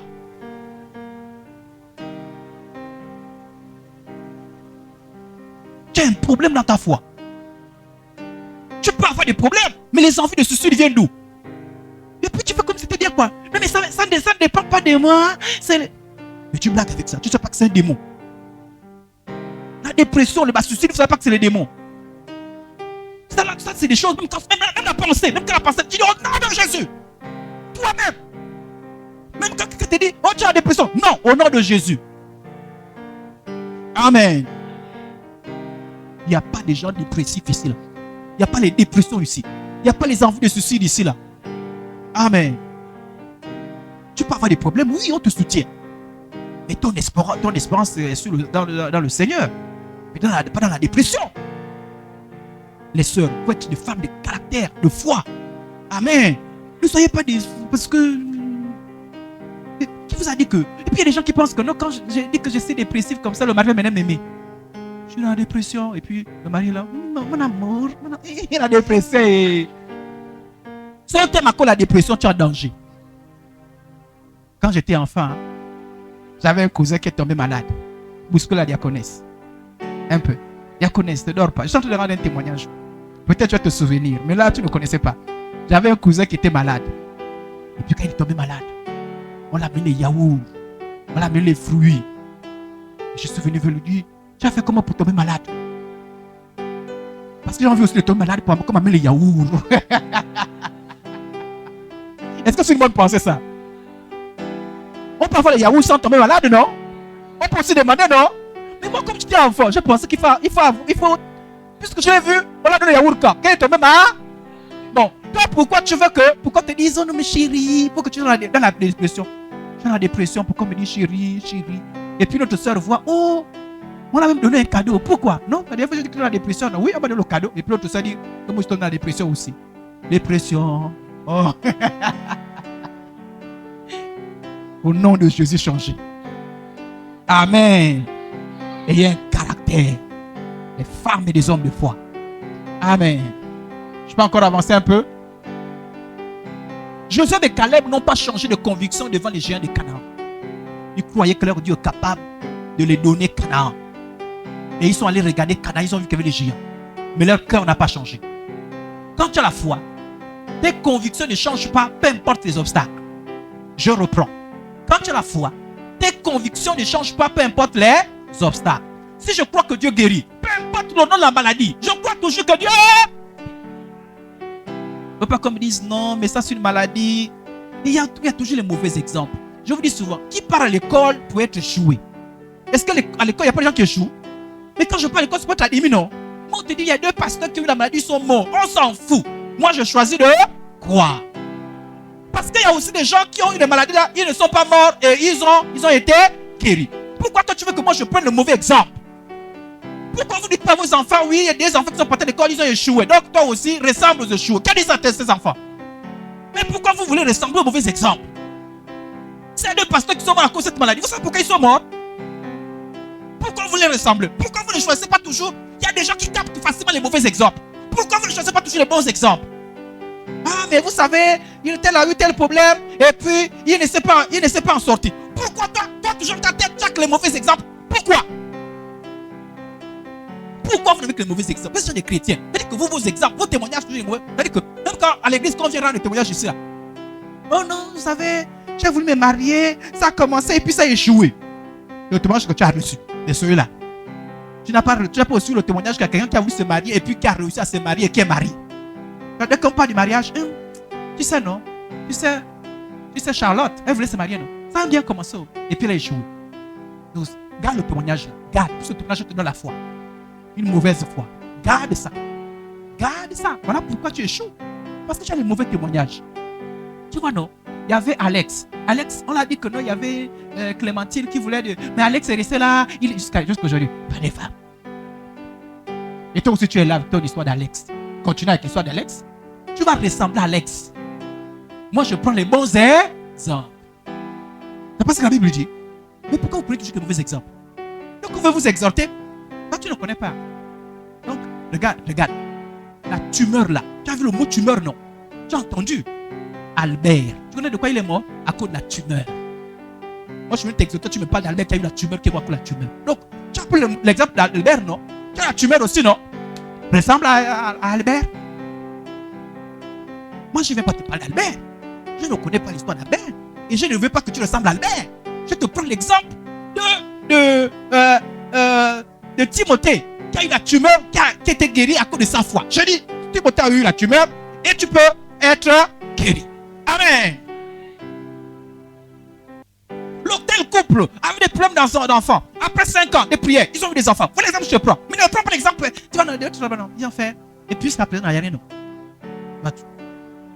Et je vous dis, vous qui êtes ici dans l'assemblée, ne venez jamais prendre les mauvais exemples. Jamais. Ne venez pas me tuer. Prenez-moi les. Si vous voulez être bien avec moi, prenez-moi les bons. Mais tu vois, il y a quelqu'un qui voulait dire. Il y a un pasteur là. Après, il est venu sous la roue. Il avait bien commencé. Il prêchait même comme toi. Quand il prêchait, le cœur faisait. Mais jusqu'à plus, il est devenu un païen. Tu me donnes le témoignage pourquoi? Tu es contre moi. Je te dis au nom de Jésus de Nazareth, recule. Arrière de moi, Satan. Pourquoi tu ne prends pas le bon exemple de quelqu'un qui a réussi? Regardez par exemple ici, j'ai apprécié un peu Marcelo. Pourquoi tu ne dis pas, ah Marcelo, il a commencé, il avait 2 personnes. Pourquoi tu ne peux pas être l'exemple? Pourquoi tu ne prends pas l'exemple d'Ivan Castano? C'est des gens qui sont des modèles jusqu'à maintenant. Pourquoi? Et s'ils échouent, prenez-moi des modèles de ceux qui réussissent. Pourquoi vous voulez me prendre? Vous les maris là. Pourquoi vous dites, ah mais ça, ils sont mariés à l'église, ils sont mal terminés. Pourquoi tu prends le mauvais exemple? Pourquoi? Arrière de moi. Tu sais, les hommes d'église là, il ne faut pas suivre. Toi, tu as décidé d'épouser un pasteur. Moi, je vois que Matango est en train de vouloir devenir pasteur. Il faut l'arrêter. Parce que tous ceux qui sont devenus pasteurs, avec beaucoup de sœurs là-bas, sont tombés dans l'adultère et personne n'a réussi. Donc, bloc. Dis arrière de moi, Satan, au nom de Jésus. Il y a des pasteurs qui ont réussi. Et si mon mari devient pasteur, il sera un bon pasteur. Pourquoi tu veux soupçonner mon mari d'être un mauvais pasteur? Pourquoi? Amen. Non, peu importe les circonstances, on vise toujours ce qui est. C'est ça la foi. Et les mauvais exemples, les bons. Mais pourquoi vous prenez toujours les mauvais exemples? Oh, elle est morte jeune. Oh. Elle avait 4 enfants. Oh. Et 4 enfants, à un moment donné, de gérer et les enfants, et l'église, et le travail, et puis elle est tombée. Tu veux dire quoi par là? Comment tu es tombé? Dis, moi je connais des Namwana. J'ai essayé un peu son témoignage. Elle a les enfants. Elle a le mari. Elle va bien. Mais pourquoi toi, depuis ta maison, tu as choisi un mauvais exemple? Venez me dire ça. Tu n'es pas contre moi par hasard? Amen, amen. Abraham et Sarah. La Bible dit, et sans faiblir dans la foi, il ne considéra point que son corps était déjà usé, puisqu'il avait près de 100 ans, et que Sarah n'était plus en état d'avoir les enfants. Moi, je crois que quelqu'un qui n'a pas les enfants peut avoir les enfants. La Bible dit qu'elle était déjà en ménopause. Pourquoi vous voulez que moi je doute que quelqu'un qui n'est même pas encore en ménopause croit? Là, elle était déjà même en ménopause. Pourquoi vous voulez tuer la foi de quelqu'un? Oh. Il ne doutait pas par incrédulité au sujet de la promesse de Dieu, mais il fut fortifié par là, donnant gloire à et la pleine corps dans le cœur. Il y a des gens qui disent, allez, moi je place ma confiance en Dieu, mais le cœur là-bas, dans le cœur. Voilà pourquoi vous voyez votre cœur en train de prendre un coup. Faites tout pour arranger votre cœur. Demandez qu'on vous encourage. Voilà pourquoi je dis, n'écoutez pas n'importe qui, je te tue la foi là. N'écoutez pas n'importe qui. Moi, j'ai fait le choix de ne pas écouter les gens qui tuent la foi. J'ai fait le choix. La vie, c'est un choix. J'aime bien écouter ceux qui m'encouragent dans la foi. Moi, je fais l'école. Toi, tu ne veux pas tous les jours des échoués. Toi, tu es contre moi. Parle-moi des animés. Je veux ressembler aux animés. Amen. Oh, l'église, il y a une église qui a bien commencé. Nous, on a commencé. On va bien terminer. Qu'on ne donne pas les mauvais exemples. Oh, ils étaient là, et on m'a donné. Donc, il y avait les criminels parmi eux. Ils se le. Dieu nous fait grâce. On n'est pas parfait. On avance. Vous n'êtes pas contre nous. Ça va aller au nom de Jésus. Alors, l'autre dimension, c'est la bouche. On va voir sur les dimensions. La troisième dimension, on ne la verra pas à cause du temps. L'autre dimension, c'est la bouche. C'est-à-dire que là, on est dans le cœur. Maintenant, après le cœur, il faut qu'on parle. Amen. La deuxième dimension de la foi, ce n'est pas seulement les convictions qui doivent changer. Ce n'est pas les conditions après la parole de Dieu. Mais en même temps, il faut parler. Et comme nous avons le même esprit de foi qui est exprimé dans cette parole de l'Écriture, j'ai cru, c'est pourquoi j'ai cru, c'est pourquoi j'ai. Quand je crois, je parle. Dieu me protège. Dieu me guérit. Dieu me soutient. Dieu me fortifie. Dieu est mon rédempteur. Amen. Donc quand toi tu me donnes les mauvais témoignages, je te parle des bons témoignages. J'ai horreur des chrétiens dont on parle. C'est-à-dire qu'on te donne les mauvais témoignages et les mauvaises choses et toi tu ne parles jamais. C'est-à-dire que tu ne parles jamais de ta foi. On te parle, oh, nganga, ouvre la bouche, parle aussi de ta foi. Voilà pourquoi ta foi meurt. Tous les jours on te parle. Ouvre aussi la bouche. Dis, mon Dieu, parle aussi des merveilles de ton Dieu. Dis que mon Dieu aussi fait des choses. Tu connais ce que mon Dieu est capable de faire? Amen. Dis que je crois que Dieu me protège. Je crois que Dieu me soutient. Je crois que Dieu est capable de me guérir. Je crois, quand je viens te voir, c'est comment le problème là? Ça fait 5 ans, hein? Oh, mon Dieu. Le tu as même maigri, hein? Regarde, hein? Oh. Oh, ma soeur qui était bien. Oh, mon frère qui était bien. Oh. Je te vois, tu me donnes envie de pleurer. Et puis tu as seulement que là. Parfois tu peux aussi le mouchoir. Moi je viens comme ça là. Je ne m'assois pas là. Je sens l'incrédulité. Je sens une atmosphère d'incrédulité. Ouvre la bouche. Parle. Et tu pleures pourquoi? Qui t'a dit qu'il faut pleurer? Mon Dieu est mort. Arrête de pleurer. Ne sois pas incrédule. Mon Dieu est vivant. Et gens parfois, oh pardon. Oui, il faut demander pardon. Moi j'ai la foi. Et toi tu viens pleurer. Vous pouvez venir pleurer chez moi quand moi j'ai la foi. Je te chasse. Je vous dis la vérité. Il ne faut pas venir pleurer moi quand j'ai la foi. Tu pleurer pourquoi? On t'a dit que mon Dieu est mort. Si tu apprends que mon Dieu est mort, tu veux venir pleurer. Et tant que mon Dieu est vivant, pourquoi toi tu pleures? Vous pleurez pourquoi? Ouvre la bouche et parle aussi. Moi j'aime les gens qui ont des problèmes et quand on vient les voir, c'est même eux qui évangélisent. C'est même eux qui te fortifient. Même les gens parfois se donnent où? On est parti, on pensait qu'on voit quelqu'un qui est abattu, désespéré, qui a la dépression. Mais la personne n'est pas la dépression, c'est la personne qui nous a conseillé. Soyez fortifiés, le Seigneur est vivant. Je vous ai dit que je vais sortir un témoignage de cette dame-là. Moi, je l'ai vue. Maman Rose Massombo, je vu cette dame-là, celle qui est là-bas. Quand on allait rendre visite à l'hôpital, elle n'était pas désespérée. Elle nous disait même, mes enfants, laissez-moi aller trouver Dieu. Je suis fatigué. Quand maman va prier pour toi, elle dit non, laissez. Moi, me voyez là. Moi, je vais aller auprès de Dieu. J'ai vu cette dame-là. J'ai vu sa foi. J'ai vu sa foi. Alléluia. Mais ayant la foi parle. La foi parle. Tu parles. Parle de ta guérison. Au nom de Dieu. Parle dans la prière. Parle, rends témoignage. Rends témoignage de la puissance de Dieu, de la bonté de Dieu, de la capacité de Dieu. Ouvre la bouche et parle. Quelqu'un t'en parle. Ah, mon enfant, c'est comment? Et toi, depuis que tu es malade, mon Dieu est vivant. Amen. Mon Dieu est vivant. Ah, mais bon, je n'ai pas envie de parler. Hein. Bon, toi, c'est parce que tu vas à l'église. Hein. Mais sinon, il y a quelqu'un qui est là-bas. Mais bon, je voulais te parler de ça. Mais comme. Et puis tu es. Non, tu dis, mon Dieu est vivant. Toi, il faut te repentir. Là-bas, c'est mauvais. Ça conduit en enfer. Viens le bon droit chemin. Quand tu parles comme ça, pardon, faut venir chez moi. Je te vois en train de dire, faut venir chez moi. Comme les gens qui amènent les gens dans les sectes. Oh non, christianisme, c'est là, faut venir. C'est une secte. C'est une secte. Faut dire, viens chez moi. Là-bas, c'est une secte. Amen, amen. Faut parler. Faut parler. Vous ne parlez jamais. Parlez. Parlez. Vous êtes en train de manifester vous êtes en train de dire que votre Dieu est puissant. Parlez, démontrez par votre bouche que votre Dieu est puissant. Amen. Quand je veux que ma foi s'exprime par la bouche, je fais deux choses. La première chose, je m'interdis de prononcer les paroles négatives. C'est une décision que je prends, peu importe la pression.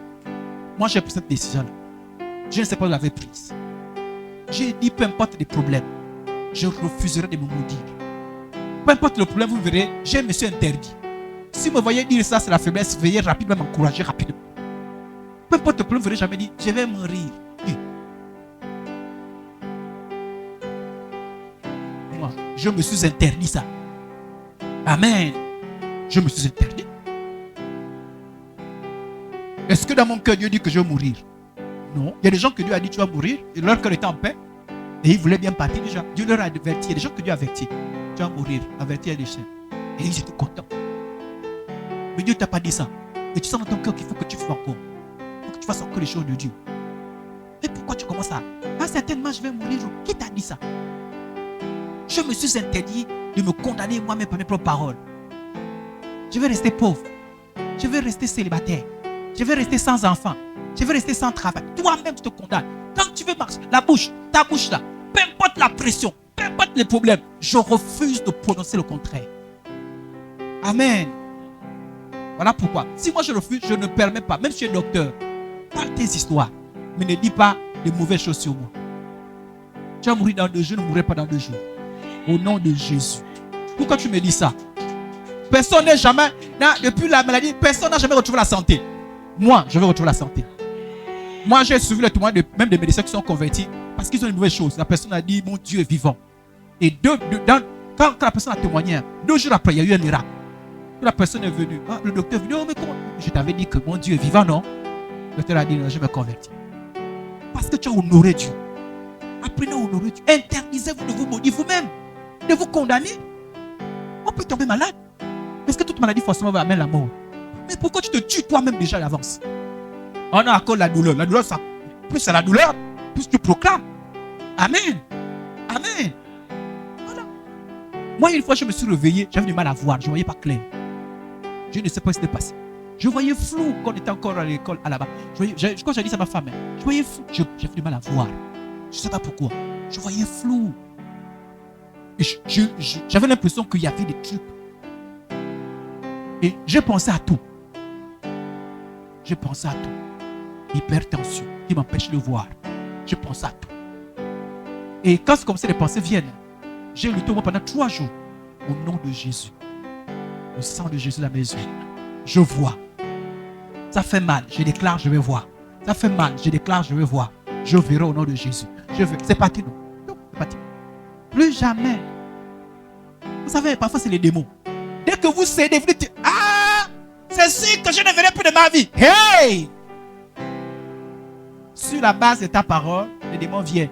Quand même Dieu va agir, ils disent, hey Dieu, tu es juste, non? Tu as entendu, non?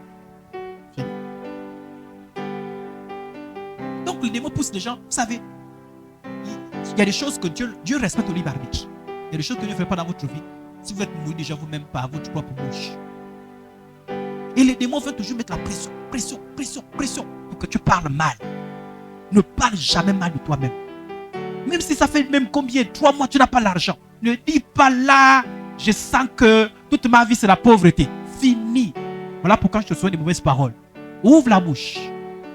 Dis au nom de Jésus, je renonce à cette parole. La première fois que je confesse à ma femme, je suis parti à la pharmacie acheter les enfants un petit produit. Et madame là veut me prendre mon argent. Elle dit qu'il n'y a pas la monnaie. Elle veut me prendre mes pièces.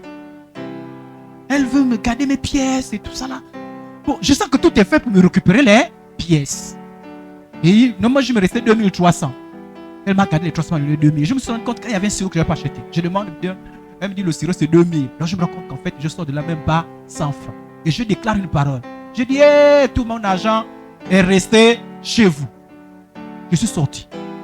Je me souviens de la parole. Je dis, au nom de Jésus, je renonce cette parole. Tout mon argent ne reste pas dans cette pharmacie. Je récupère mon argent au nom de Jésus. Je dis, quelle histoire. Je me suis souvenu. Sinon, les démons vont venir pour m'attirer mon argent dans les pharmacies. Donc, je fais attention. Je dis, tout mon argent reste chez vous. Je dis, au nom de Jésus, je renonce cette parole. Seigneur, pardonne-moi. J'ai parlé avec légèreté. Au nom de Jésus. Il ne faut pas blaguer. Les démons, c'est comme ça qu'ils poussent. Une fois, je vous enseigne. Je vous dis que même dans les rêves, quand tu as quelque chose de négatif, réveille-toi. Dis au nom de Jésus. Parce que si imagine le rêve, tu dis, dans le rêve, on te dit, tu vas mourir bientôt. Dans le rêve, tu dis, oui, je vais mourir bientôt. Quand tu te réveilles, tu te mets en colère. Tu demandes pardon à Dieu. Seigneur, je demande pardon. Parce que j'ai dit, je vais mourir bientôt. Je renonce à cette parole. Au nom de Jésus, je ne mourrai pas bientôt. Oui. Parce que dans le rêve, on t'a forcé à dire, dans le rêve, on force les gens. On t'a forcé à dire quelque chose. Mais rectifie ça. Amen, amen. Rectifie ça. Là, quand tu es marché par la foi, renonce à dire des mauvaises choses. Même si tu es sous pression. Parce que c'est souvent sous pression qu'on dit les mauvaises choses. Mais dis jamais les mauvaises choses. Mais dis les mauvaises choses. Jamais. La foi, c'est ça. Maintenant, quand tu renonces, ne reste pas seulement dit je ne dis pas les mauvaises choses. Maintenant, déclare les bonnes choses. Amen. Ne dis pas, dis je veux. Même si tout montre que tu vas mourir, dis je vais vivre au nom de Jésus. Je vivrai longtemps. Amen, amen. Même si non, je vais vivre longtemps. Oh, tu vas devenir infirme. Non, au nom de Jésus, je serai en pleine forme. Oh, tu vas devenir aveugle. Non, je vois correctement au nom de Jésus. Amen. Oh, il n'y a pas l'argent. Dis au nom de Jésus, Dieu me donne l'argent. Même si ça fait 5 mois que tu n'as plus l'argent. Tu dis j'ai l'argent au nom de Jésus. C'est comme ça qu'on lutte. Moi, célibataire, je veux me marier au nom de Jésus. Il n'y a pas l'enfant. Les enfants au nom de... Je déclare 10 enfants. Je vous ai dit dans le témoignage, je vous ai dit que j'ai mon frère avec qui on a prié. Il avait des problèmes d'enfants. Et on a fait un séminaire ensemble. Et puis après la prière, on a prié. Et j'ai eu comme une conviction qu'il y avait le nom de cet enfant-là. J'ai déclaré au nom de Jésus. Et il a dit amen à cette parole. Et par le miracle de Dieu, ce frère-là a eu un enfant. Amen. Je ne pense pas que c'est ma prière seulement qui a suffi. Je pense que c'est la foi. C'est pas la foi. On a commencé à déclarer ça. On a commencé à déclarer. Ne vous condamnez pas. Vous renoncez. Vous ne dites pas les vraies choses. Vous déclarez que les bonnes choses. Nous, on ne peut pas vous enseigner ce qu'on ne fait pas. Car nous tous, on n'a pas fait de difficultés. On ne peut pas suivre. Nous tous, on a des difficultés. Mais la seule chose, on a décidé de vivre par la foi. On ne se condamne pas. Je déclare les bonnes choses. Au nom de Jésus. Regardez dans le terrain. Même si c'est difficile, je vois qu'on n'est pas trop nombreux. Quand je regarde l'argent, on peut l'avoir. Et on l'aura au nom de Jésus. Amen, amen. On déclare la foi. On ne dit pas, bon, quand on voit, demandez au trésorier, dans la caisse, il n'y a pas grand chose. Mais au nom de Jésus, notre Seigneur est ce qui nous bénit. Il remplit notre caisse. Mais quand on voit, non, on l'aura, le Père. On l'aura au nom de Jésus. On ne va pas nous l'arracher. Amen. Donc, c'est la foi. Donc, je vais m'arrêter là pour aujourd'hui. Et attendez, je vous dis, parce qu'on va s'arrêter là. Donc, peu importe ce que je vois, ce que j'écoute, ce que je ressens, ce que je vis, je déclare toujours les bonnes choses. C'est ce que David a fait. Pendant que Goliath parlait, je vais vous tuer, je vais faire du mal. Goliath n'a pas dit, on va mourir. Tous les autres disaient, on va mourir, il va nous tuer, c'est fini. Personne ne peut le résister. David n'a pas dit ça. Regardez ce que David a dit. David a dit, tu marches contre moi avec l'épée et la lance et le javelot. Et moi, je marche contre toi au nom de l'Éternel des armées. Qu'est-ce que la différence? L'Éternel des... C'est-à-dire que lorsque nous parlons, c'est-à-dire que, humainement parlant, charnellement parlant, tu sens que si ce n'est que toi-même là, tu ne peux rien faire. Je ne sais pas si vous comprenez. Tu sens que si ce n'est que toi, si ce n'est que tes prières là, si ce n'est que ta foi là, il n'y a rien. Mais tu comptes sur qui? Sur Dieu. Amen. Il a dit au nom de l'Éternel Dieu l'Éternel des armées, du Dieu de l'armée d'Israël, que tu es insulté. Aujourd'hui, regardez comment ça parle. Aujourd'hui, l'Éternel te livrera entre mes mains. Mais tu n'es pas encore fait. Il a commencé à parler. Amen. Un petit bonhomme, hein, et il y a un costaud qui est là. Tout le monde avait peur. Ses grands frères avaient peur. Mais lui, il a décidé de parler. Il a dit, aujourd'hui, parlez. J'ai détruit au nom de Jésus. Toute la sorcellerie contre moi échouera au nom puissant de Jésus. Mais quand tu dis, les sorciers veulent me tuer, toi-même, tu as dit ça. Toi-même, tu as donné la force de te tuer. Toi-même, comme tu donnes le fusil, c'est comme tu donnais tes ennemis le fusil, tu disais, tenez, tirez-moi. On ne dit pas ça. Au nom de Jésus. Amen. Tu dis, entre moi et les sorciers, ce sont les agents de Satan qui vont tomber. Au nom de Jésus. Moi, je tiendrai. Amen. Il a dit, aujourd'hui, l'Éternel te livrera entre mains. Est-ce qu'il vient livrer? Non, non. Il a parlé par la foi, non? Il croyait, non? Et il a parlé, non? Pourquoi toi, tu ne parles pas? Parle. Dis, j'ai un travail. J'ai ceux qui n'ont pas le CDI. J'ai un CDI. J'ai la promotion. Amen. Ah, mon frère qui est habitué avec les titres, c'est bien. Moi, je suis trop pasteur. Moi, je cherche juste... mais mon frère, reçois les titres au nom de Jésus. Parle. Amen. Voilà. Et je sens qu'il va voir les titres d'ici là. Ah, vraiment, vous allez voir. Hein, c'est là où vous allez voir la sœur en Christ que non, quand avec le frère là que ouais. Mon frère, pense aussi à nous. Hein. Ah, pense aussi à nous. Hein. Ok. Alors, tu parles. Il dit, aujourd'hui, l'Éternel te livrera entre mes mains. Je t'abattrai, je te couperai la tête. Aujourd'hui, je donnerai tes cadavres, les cadavres du camp des Philistins aux oiseaux du ciel, aux animaux de la terre. Il dit, il n'y a pas que toi. Même tous ceux qui sont avec toi. Aujourd'hui, là, je vais les livrer. Je vous dis, il faut parler. Parler. Et toute la terre saura qu'en Israël, il y a un Dieu. Et toute cette multitude saura que ce n'est ni par l'épée, ni par la lance que l'Éternel sauve. Car la victoire appartient à l'Éternel. Il vous livre entre nos...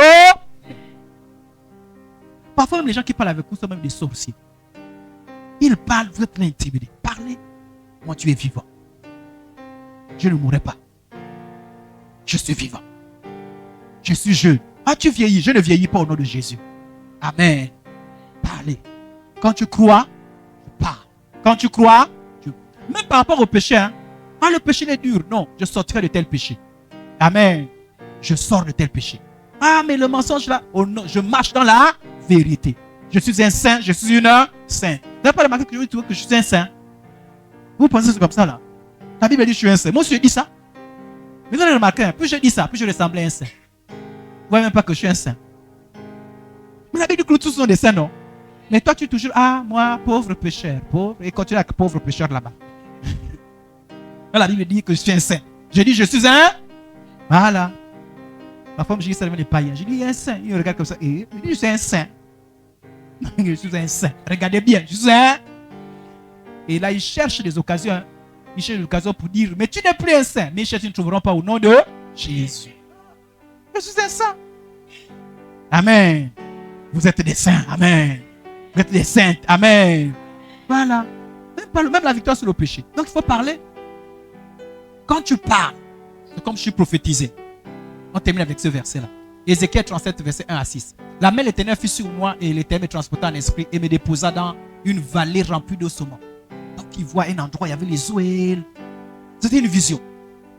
Dans cette vision, il voit les eaux des hommes, les eaux des gens, des morts. Et Dieu lui dit, il me fit passer auprès d'eux tout autour et voici, ils étaient fort nombreux à la surface de la vallée. Et ils étaient complètement secs. Il me dit, fils de l'homme, ces eaux pourront revivre? Je répondis, Seigneur éternel, tu le sais. Il me dit, prophétise sur ces eaux. Et dis-leur, parle. Hein. Quand on dit prophétise, c'est quoi? Parle. Un prophète, c'est qui? Celui qui parle de la part de Dieu. Mais toi aussi, il faut être un prophète. Quand tu vas comprendre ça, tu n'as pas besoin de courir ce qu'on appelle les prophètes. Parfois, beaucoup, c'est les faux prophètes. Parfois, il faut mettre des pratiques occultes. Toi, tu vas prophétiser sur ta propre vie. Puisque tu as le porte-parole de Dieu, non? Tu prends la parole de Dieu et tu prononces sur ta propre vie. Amen.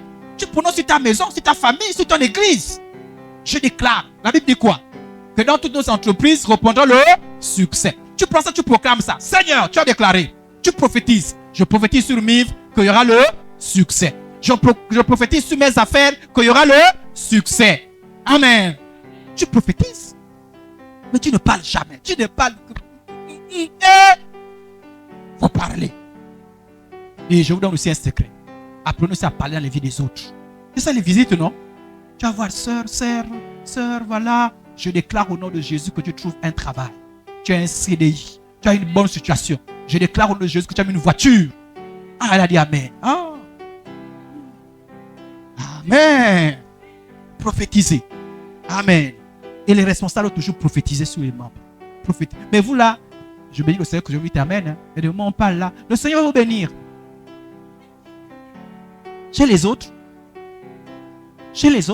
Amen. Je scelle. Je reçois. Mais chez le Seigneur va vous bénir. La Bible parle de la médecine de Jésus, vous êtes guéris. Tu dis, mais mon Dieu, je suis où c'est là? Amen. Dites Amen. Ou bien, même comme les autres, même dans le cœur. Dis Amen, vous venez dans le cœur même. Mais vous regardez parfois, vous dites ça. Même parfois, quand on entre des paroles de bénédiction, d'autres me disent, n'est pas encore fini. Et pendant qu'on proclame les paroles de bénédiction, tu penses à finir. La Bible dit, et il a commencé, il a dit, ô semence desséchée, écoute la parole de l'Éternel. Ainsi parle le Seigneur l'Éternel à ses eaux. Voici, je fais entre vous. Tu parles. Mon corps, douleur, je disparais de mon corps. Au nom de Jésus. Je déclare là. Et même si tu as une pensée qui te dit, c'est sûr que c'est le foie, il est touché. J'ai un nouveau foie au nom de Jésus. Même si la douleur est forte, plus c'est la forte, tu déclares. C'est comme ça. Entre vous deux qui va lâcher, c'est lui qui va lâcher. Toi, même si ça dure, tu vas continuer à proclamer. Amen. Parlez tous les jours. Voilà pourquoi on dit résister à Satan. On résiste avec la parole de Dieu. Tu crois et tu parles. Satan et les démons sont des têtus. Les sorciers sont des têtus. Toi aussi, résiste-les. Tu dis, je ne veux pas céder. C'est eux qui vont céder. Au nom de Jésus. Ok, bénissons le Seigneur pour sa parole.